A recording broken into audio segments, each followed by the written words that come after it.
ഇറങ്ങടാ. എടാ നീ ഇന്നോട് ഇങ്ങോട്ട് ഇറങ്ങാൻ വന്നട നായിന്റെ മോനെ. ഇറങ്ങി വേണ കോബർ കഴുതേ. ഇറങ്ങടാ. സോറി, ഇങ്ങോട്ട് ഇറങ്ങടാ. പറയാം, ഇങ്ങോട്ട് ഇറങ്ങിക്കടാ. ഇങ്ങോട്ട് ഇറങ്ങടാ. ആരായാലും ഇങ്ങോട്ട് ഇറങ്ങടാ. വകുപ്പ് മന്ത്രി ഞാനും ദേ ഈ തള്ളവരും ചെറുവരും പോലെയാണ്ടാ. ഇതെങ്ങനെ കൈകാര്യം ചെയ്യണമെന്ന് എനിക്കറിയാം. എടാ ഇങ്ങോട്ട് ഇറങ്ങടാ.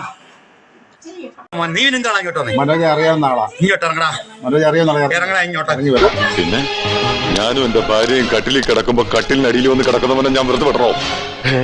ഇവിടെ എന്തിനാടി വരുന്നത്? നിന്നോട് പണ്ട് പറഞ്ഞു നിനക്ക് ഇവിടെ താമസിക്കേണ്ട നിനക്കറിയിപ്പോ. നീ 10 മണിക്കല്ലടി ഇവിടെ വരേണ്ടത്. ഇവിടെ നീ വരച്ച ഞാൻ എന്താണ്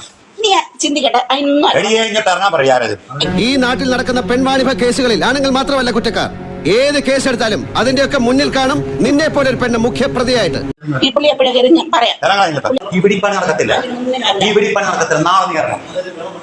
നാളെ നീ ഇവിടെ ഇറങ്ങണം.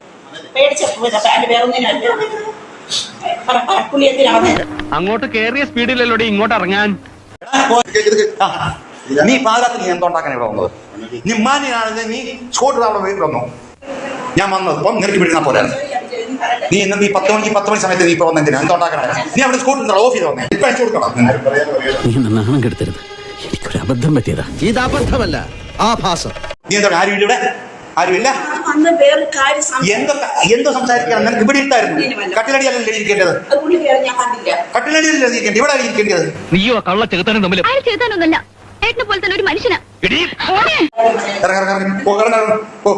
ഇനി മേലിട്ട് പാദയാത്രയ്ക്ക് ഇവിടെ വന്നേ. എന്തൊരു കാര്യങ്ങളുണ്ടെങ്കിൽ പകരം സംസാരിക്കും. ഒറ്റയ്ക്ക് താമസിക്കാൻ